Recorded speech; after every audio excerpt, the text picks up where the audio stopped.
Okay, calculus. 14.6 and 14.8 are both applications of double integrals. But before we do that, what's better than a double integral? A triple integral.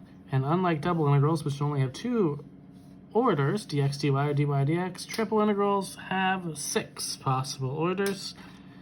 Usually, the way we're going to do,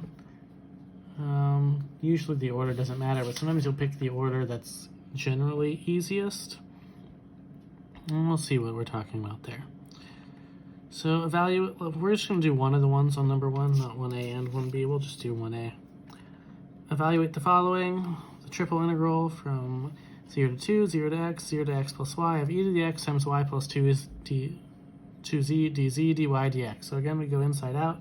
Integrate with respect to z first. So comes the double integral 0 to 2, 0 to x. This becomes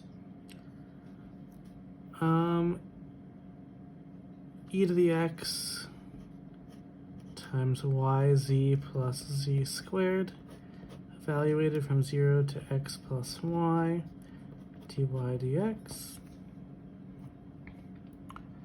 So we're going to replace all z's with x plus y. That means we've got e to the x times, we have xy, plus e to the x times y squared, plus e to the x times x squared, plus e to the x times 2xy, plus e to the x times y squared. By expanding, I'm going to just pull, because the next integral we're doing is with respect to y. E to the x is a constant. I'm really just going to factor it out. I'm bringing it out front. So I can't bring it outside the whole integral because at some point we're going to integrate with respect to x, so it'll matter. But because we're integrating right now with respect to y, it doesn't matter. So we've got an x squared. It looks like we've got 3xy plus 2y squared. Now we're integrating with respect to y.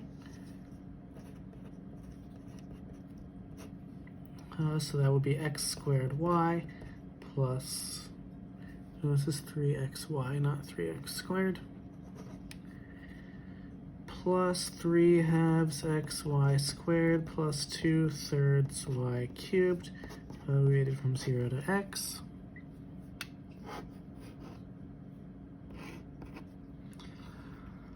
Okay, we're replacing everything with x or 0. The 0 is going to cancel anything out, so we're just replacing everything with x here. So we have the integral from 0 to 2 of e to the x times x cubed plus 3 halves x cubed plus 2/3 x cubed dx.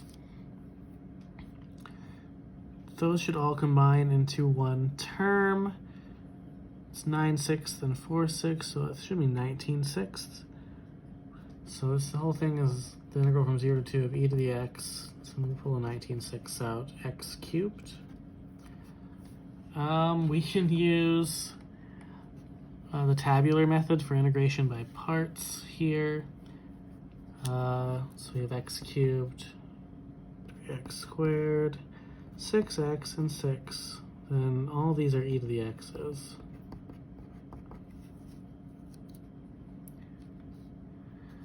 Okay, so draw your tabular method lines.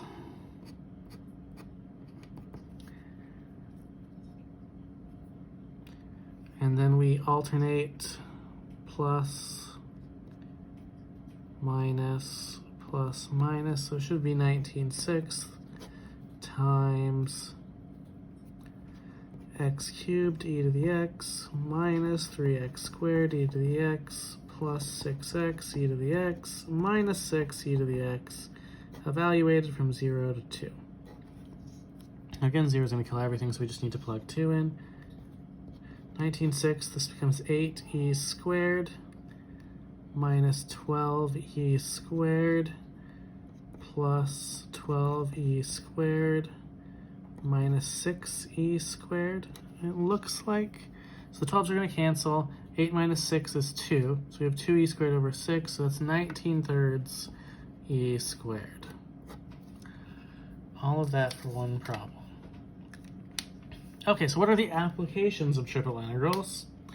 Well, if you remember back to Cal 2, in the first chapter, some of our applications of integrals, once we were doing integral techniques, were things like center of mass. So we are still going to have a center of mass in a three-dimensional object, only now instead of the center of mass in the x direction and y direction, we now have a center of mass in x, y, and z, and it requires a triple integral to do.